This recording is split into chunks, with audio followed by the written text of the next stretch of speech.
এইটা কে যে বুঝবে, একে যে অ্যাড্রেস করে রাজনীতি করবে, তাকে তাকে আবার মানুষ তার জাতীয় নেতা বানাবে, জাতির ওই পিতা না বানাক, তার জাতির পাতা বানাবে, বীর বানাবে, নেপোলিয়নের মতো হয়ে যাবে।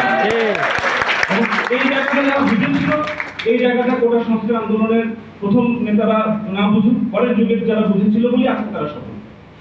এবং আমি লিখেছিলাম যে ভিপি নূরের পাওয়ার হাউস, ভিপি নূরকে নিয়ে আমার কোনো উচ্ছ্বাস ছিল না, তাকে নিয়ে আমার সন্দেহ ছিল, কিন্তু আমি পাওয়ার হাউসটা হচ্ছে এই কুর্তি মধ্যবিত্ত গ্রাম মফস্বল ঢাকা শহরে কুর্তি মধ্যবিত্ত শ্রেণী, এই শ্রেণীটাকে এখন সংগঠিত হতে হচ্ছে, সংগঠিত হতে হবে। তাহলে এই শ্রেণীর রাজনীতিটা কি, মতাদর্শটা কি? আমরা দেখেছি সে যাদের বিরুদ্ধে লড়াই করেছিল, সে জাতীয়তাবাদের বিরুদ্ধে লড়াই করেছিল, সে সেকুলারিজমের নামে একটা উগ্র সাম্প্রদায়িক মতবাদের বিরুদ্ধে লড়াই করেছিল, সে একটা ভুয়া দেশ ধ্বংসকারী উন্নয়নের বিরুদ্ধে লড়াই করেছিল, সে একচেটিয়া ষড়যন্ত্রের বিরুদ্ধে লড়াই করেছিল। তার মানে সে এগুলো প্রত্যেকটাকে ভেঙে ফেলেছিল। এইসব মতাদর্শ বাংলাদেশে আর টিকে নাই, এইসব মতাদর্শের ডাকে ডাক দিলে কেউ আর আসবে না। আওয়ামী লীগ যে দল, তার যে স্লোগানগুলো, উন্নয়নটা এসেছে লুটপাটের জন্য, ওটা তার মতাদর্শ না, ওটা হচ্ছে দেশে বিদেশিকে ধাপা দেওয়া। তার মূল যে স্লোগান বাঙালি জাতীয়তাবাদ, মুক্তিযুদ্ধ, ৭২ সংবিধান, অসাম্প্রদায়িকতা, এই জিনিসগুলো তো ৬০ দশকের স্লোগান।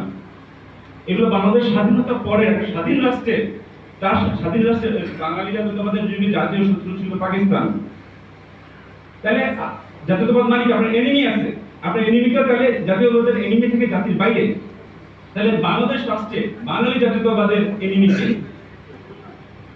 সে তো বলে না যে ভারত রাষ্ট্র আমার এনিমি, সে তো বলে না চায়না আমার এনিমি, মায়ানমার আমার এনিমি, বা নেপাল আমার এনিমি, বা পাকিস্তান বলে পাকিস্তান ওই তো এক বা ১০০০ মাইল দূরে, ওটা কিছু যায় আসে না পাকিস্তানের, না আমাদেরও যায় আসে না। ও তো পাকিস্তান তো বাংলাদেশের মরিভূত হয়ে গেছে। ফলে এই প্রেতাত্মা আওয়ামী লীগ ছাড়া পাকিস্তানের প্রেতাত্মা বাংলাদেশে কেউ বহন করে নেই, এত কষ্ট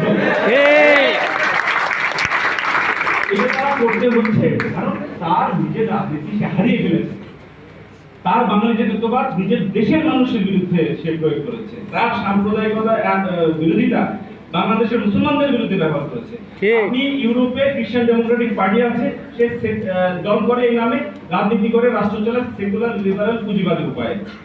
অনেক তুরস্কে একেপি পার্টি আছে, সে রাজনীতি করে মুসলমান পরিচয়, কিন্তু রাষ্ট্র চালায় হচ্ছে সেকুলার লিবারাল পুঁজিবাদী উপায়, যার সঙ্গে সে খুব বাস্তববাদী। তো বাংলাদেশে যদি কেউ মনে করে যে আমি মুসলমান কিন্তু আমি রাষ্ট্র চালাবো সেকুলার মানে অসাম্প্রদায়িক মানে কি মানে বাস্তববাদী জায়গা থেকে, তাহলে তার অসুবিধা রেখে তাকে কেন আপনি নেবেন না? মানে আপনার বাঙালি জাতীয়তাবাদের যে গোড়ার সমস্যা, সেই জাতীয়তাবাদ বঙ্কিমচন্দ্রের সময় থেকে এই পর্যন্ত ঠিক করে রেখেছে যে আপনি একই সঙ্গে বাঙালি এবং মুসলমান হতে পারবেন না, যেন বাঙালি হচ্ছে একটা ধর্ম। আমরা ওই যে দ্বন্দ্ব সমাস করেছি না, যে যে দুইটা সমাসের মধ্যে কোনো মিল হয় না, কিন্তু এশিয়া থেকে হেগেলের যে দ্বন্দ্ব তত্ত্ব, যেটা কারণ মার্কস ব্যবহার করলেন, কিন্তু এশিয়া থেকে মাও সেতুং এসে তৃতীয় একটা তত্ত্ব দিলেন, যেটা ইউরোপীয় দর্শনের ইতিহাসে একটা বিরাট কন্ট্রিবিউশন, যেটা আমরা ওইভাবে হয়তো গণ্য করি না, কারণ মাও সেতুং তো নেতা। উনি বললেন না, সব আরেকটা দ্বন্দ্ব আছে, সেটা হচ্ছে মৈত্রী দ্বন্দ্ব। হ্যাঁ, যেটা দুইটা লোকের দিয়ে তোমার সঙ্গে দ্বন্দ্ব আমার নেই, সেটা প্রেমের দ্বন্দ্ব।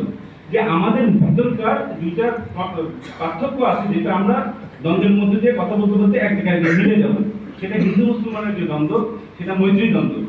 সেটা বাংলাদেশের বাঙালি এবং পাহাড়িদের যে দ্বন্দ্ব, সেটা মৈত্রীর দ্বন্দ্ব।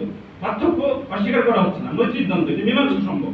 কিন্তু মৌলিক দ্বন্দ্ব যেগুলো, সেগুলো অপরের বিনাশ ছাড়া, যেমন আওয়ামী লীগের দ্বন্দ্ব আর বাংলাদেশের দ্বন্দ্ব।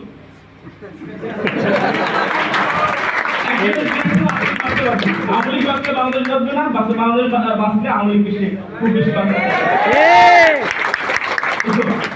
এই হচ্ছে যে ঘটনাগুলো, তার মানে আমরা এই মতাদর্শগুলো ভেঙে ফেলেছি।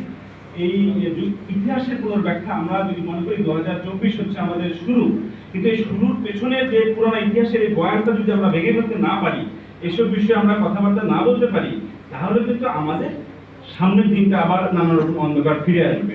এখন যেই আমার উপসংহারে আসে যে উঠতি মধ্যবিত্ত তার রাজনীতি খুঁজে বেড়াচ্ছে, প্ল্যাটফর্ম খুঁজে বেড়াচ্ছে, তার মতদর্শ খুঁজে বেড়াচ্ছে। এই আন্দোলন মতবাদ দিয়ে হয় নাই, কিন্তু আপনার একটা ডাক দিতে হবে, ওই যে বলে ইমান ও নিশান গৌতম ভদ্রের